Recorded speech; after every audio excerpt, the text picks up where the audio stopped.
Dati, nung nasa Pilipinas pa lang ako, tingin ko sa mga OFW, ang daming pera, hindi nauubusan ng pera, palaging kumakain sa labas, gala ng gala, ang daming nabibiling bagay, ganon. Kaya kapag nauwi sila sa Pilipinas, di ba parang, wow, yan, ang daming pera niyan, ganon, mga ganon yung tingin natin. Pero nung nandito na ako, saka ko lang na-realize na kakain lang pala sa labas kapag sahod. Bibili lang pala ng mga magagandang bagay kapag may tira sa pera.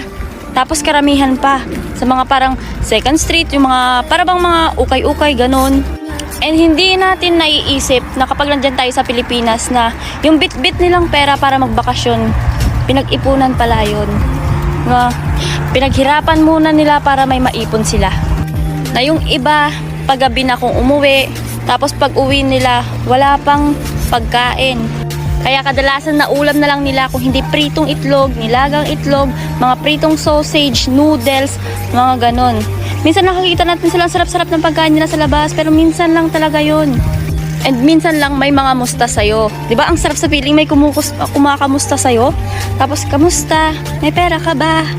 Pero yung iba naman, sinasabi nila, kamusta yung araw mo?